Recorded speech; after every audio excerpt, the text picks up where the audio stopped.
अब इसके अलावा भी कोई जीव है क्या? तीनों वेदों के अलावा भी कोई जीव है क्या?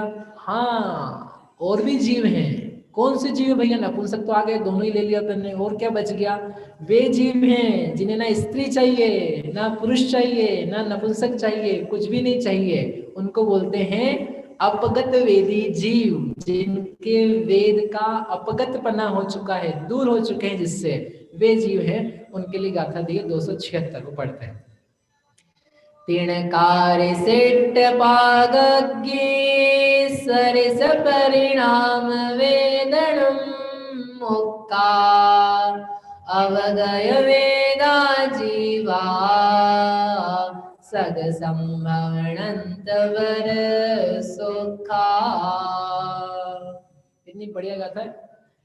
तीर्ण यानी तृण, कारिस यानी कारिश कंडा, इट्ट पागग्गी इष्ट की पाक की अग्नि यानी ईट को पकाने की अग्नि, सरिस उनके सदृश जो परिणाम है उनकी वेदना से उन्मुक्का, उन संबंधी वेदनाओं से जो उन्मुक्त हैं, शून्य हैं, रहित हैं, वे अवगय वेदा जीवा अपगत वेदी जीव हैं। और वे सग अपने स्वयं से संभव उत्पन्न होने वाले अनंत अनंत वर उत्कृष्ट सोखा सुख से युक्त हैं, जो अपनी ही आत्मा से उत्पन्न होने वाले अनंत उत्कृष्ट सुख से तृप्त हैं। वे हैं अपगत वेदी जीव, सारे जगत की आंखें खोलने वाला, वर्तमान की जो चल रही है चीजें उनके ऊपर प्रहार करने वाला ये स्वरूप है अपगत वेदी का। वो साक्षात मानो अपनी आंखें खोल दे। क्या आंखें खोल दे? कि भैया अपन क्या समझते हैं कि वेदना काम की जो है, मैथुन जो है, वो करने में क्या होता है? आनंद होता है, मजा आता है। जितनी पाश्चात्य संस्कृति है, पछताने की संस्कृति है, उसमें निरंतर यही प्रेरणा है। क्या प्रेरणा है? भोग भोगो, स्त्रियों के भोग भोगो, प्रतिदिन काम परिणाम से युक्त होकर के भोग भोगे जाएं। नवीन नवीन स्त्रियां, नवीन नवीन पुरुष, नवीन नवीन लोग, इनको भोगा जाए, उनमें ही लिप्त हुआ जाए। ऐसे आपको सारे के सारे संदेश मिलेंगे। बताओ, ब्रह्मचर्य संबंधी संदेश, शील संबंधी संदेश, अपनी ही स्त्री में संतोष रहने के संदेश, इस प्रकार की चीजें कहीं भी प्राप्त हो रही हो तो बताओ। यहाँ तक कि आप आजकल जो टीवी सिनेमा सीरियल नाटक और फेसबुक व्हाट्सएप इंस्टाग्राम ये सब चीजें देखते दिखाते हो, उन सब में क्या संदेश ले रहे हो, दे रहे हो? क्या ले रहे हो, दे रहे हो? अगर आपके साथ में कोई साथी नहीं है ऑपोजिट सेक्स वाला, विपरीत लिंग वाला, तो आपका जीवन व्यर्थ है, आपका जीवन बेकार है। क्यों? क्योंकि उसी में आनंद है। आनंद को नहीं भोग रहे हो आप, भोगों को नहीं भोग रहे हो आप, प्रतिदिन मैथुन संज्ञा से युक्त नहीं होते आप। इस प्रकार की चीजें बताने वाले ही सारे कार्यक्रम चल रहे हैं। तो जीवों को ये सिखाया जा रहा है। क्या सिखाया जा रहा है भैया? कि वेद से सुख होता है। और यहाँ दृष्टांत देखो आचार्यों के, अभी तक यदि आपने कैच नहीं किया हो तो, तृण की अग्नि, काष्ठ की अग्नि, कारिश की, इष्ट पाक की अग्नि, क्या है वो? क्या है वो? अग्नि। अग्नि क्या करती है? जलाती है। तीनों के तीनों दृष्टांत दिए उन्होंने अग्नि के। ये तीनों चीजें जला रही है जैसे, वैसे वेद परिणामों से जलता है जीव। आकुलित होता है, क्षुब्ध होता है, व्यग्र होता है, पागल होता है, सम्मोहित होता है, कुछ तो भी काम करता है, अनेक अनेक प्रकार से रुझाने के लिए, लुभाने के लिए कुछ तो भी होती है चेष्टाएं। रावण की दशा देखो आप सीता को देख करके, जब सीता को उठा करके घर में ले आया और सीता बोल रही है मुझे देखना तक पसंद नहीं तुझे। आप शास्त्र पढ़ो, पद्म पुराण, उसकी स्थिति क्या हो गई? पागल हो गया वो। कभी खुद ही हंस रहा है, कभी रो रहा है, कभी पंखा कर रहा है, कभी जमीन पे लौट रहा है, कभी खुद ही हंसता रहता है, कभी श्वास भरता है। मरणासन्न जैसी स्थिति हो गई, बुखार आ गया उसको। जितने काम के बाण हैं उनका नाम ही क्या दिया? काम के बाण। बाण समझते आप? बाण से क्या होता है? मरता है, वध होता है। काम बाण है, काम सुख नहीं है। इस बात को बताने वाली ये वेद मार्गणा और अपगत वेदी जीव है। ये अग्नि के समान है। अग्नि में जितना हाथ डालोगे जलोगे। इसलिए जो तीनों प्रकार की अग्नि संबंधी पीड़ाओं से मुक्त हैं, वेदना से शून्य है, तो फिर वो दुखी होंगे, उनको काय का मजा, तो उन्हें इसलिए लिख के दिया, आप लोगों को समझ में नहीं आएगा। सद अपनी आत्मा से उत्पन्न होने वाला, थोड़ा बहुत नहीं, अनंत। अनंत तो क्या हुआ, होगा ऐसे ही कुछ। वर यानी उत्कृष्ट सुख, आप हम जो कोई सुख भोगते हैं वो तो वास्तव में सुख भी नहीं है। सुख वैसा भी नहीं कह सकते कि हमको कम सुख है और भगवान को ज्यादा उत्कृष्ट सुख है, आप ये तक नहीं कह पाओगे। क्या कहना पड़ेगा, हमारे तो दुख ही दुख चल रहे हैं, संसार में सुख होता तो तीर्थंकर क्यों त्यागे, तो तीर्थंकर क्यों त्यागे। इसलिए हमें कम सुख है, उन्हें ज्यादा सुख है, ऐसा नहीं कह रहे हैं, उन्हें ही सुख है। और ये जगत के जीव तो अग्नियों से पीड़ित हैं, इनकी काय की हम सुख की बात करें। इसलिए ऐसे अनंत उत्कृष्ट सुख से युक्त जो जीव है उनका नाम है अपगत वेदी।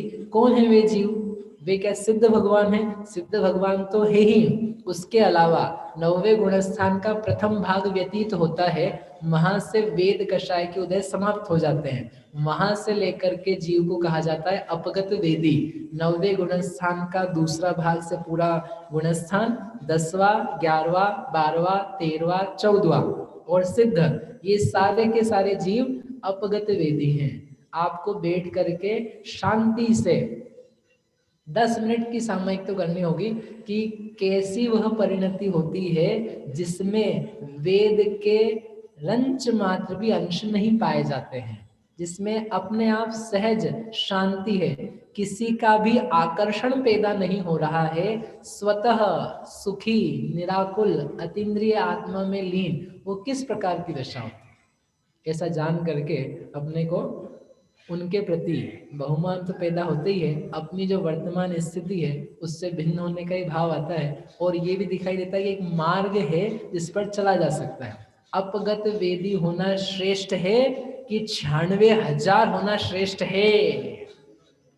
बोलो भैया निखिल जी, 96,000 चाहिए है कि अपगत वेद चाहिए, क्या चाहिए। जैसे चक्रवर्ती का नाम आता है ना तो लोग हाँ 96,000, 96,000 नहीं है वो दुखों का 96,000 है। वो तो भोग बताने होते हैं पुण्य के उदय के, इसलिए नाम लिया जाता है। बाकी यदि यहाँ से देखो तो वो तृण की अग्नि, कारिश की अग्नि, दुख संसार का कुशील रूप परिणाम, वो सारा का सारा जीव के स्वभाव से विरुद्ध है। ऐसे करके इन वेद रूप परिणामों से जीवों को अपन ने देखा। अभी कैसे कैसे वेदों के स्वामी है एक स्लाइड में दिया है, कहाँ से कौन से गुणस्थान से कौन से गुणस्थान में क्या क्या पाया जाता है। द्रव्य वेद, भाव वेद, तो वो जो पुरुष वेद है, द्रव्य वेद समझ में आया आपको, जो शारीरिक चिन्ह शरीर बना हुआ है उसी का नाम क्या है, द्रव्य वेद।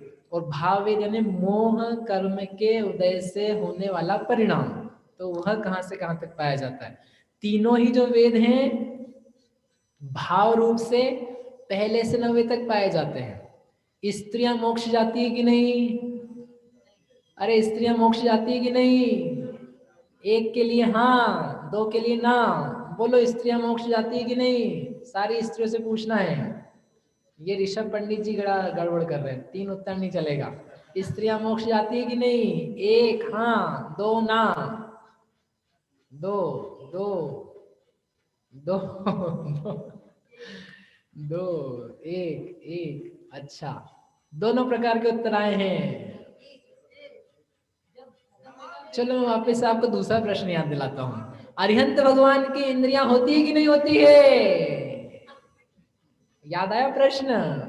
अरिहंत भगवान की इंद्रियां हैं कि नहीं है, तो क्या उत्तर दिया था, द्रव्य इंद्रियां हैं, भाव इंद्रियां नहीं है। वैसे ही स्त्रियां मोक्ष जाती कि नहीं, द्रव्य स्त्री नहीं जाती है, भाव स्त्री जाती है। हाँ हाँ, ये देवी जी इतनी सूक्ष्म चर्चा में है। बोले आप कैसी बातें करते हो, ना द्रव्य स्त्री जाती है ना भाव स्त्री जाती है, क्योंकि स्त्रियां तो खत्म हो चुकी है। वो तो क्या है, अपगत वेदी है। तत्वार सूत्र जी में 10वां अधिकार है, उसका अंतिम सूत्र है। उसमें उन्होंने कहा ये प्रत्युत्पन्न नय और भूतपूर्व नय। प्रत्युत्पन्न नय की अपेक्षा से तो कोई से भी वेद से मुक्ति नहीं होती है, वेद रहित होकर के मुक्ति होती है। लेकिन भूतपूर्व प्रज्ञापन नए से देखते हैं तो उनके कौन सा अंतिम वेद का उदय चल रहा था, तो स्त्री वेद का भी होता है, नपुंसक वेद का भी होता है, पुरुष वेद का भी होता है।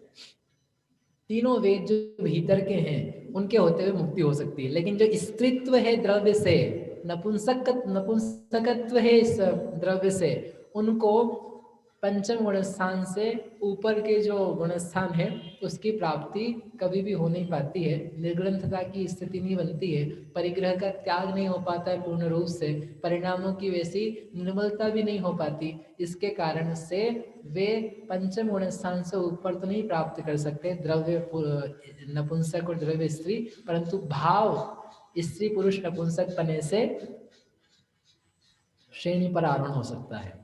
ऐसे ऐसे जीव हैं गजब, भाव से पुरुष हैं, द्रव्य से पुरुष हैं, वे मोक्ष जा रहे हैं। ऐसे जीव हैं भाव से स्त्री हैं, द्रव्य से पुरुष है, वेद विषमता, वो कहाँ जा रहे हैं, लेकिन मोक्ष में जा रहे हैं। भाव से नपुंसक हैं, द्रव्य से पुरुष हैं, विषमता, फिर भी कहाँ जा रहे हैं, मोक्ष में जा रहे हैं। ऐसे जीव मोक्ष में जा रहे हैं तो भले आदमियों, भले महिलाओं, आप लोगों के तो कुछ भी विषमता नहीं है।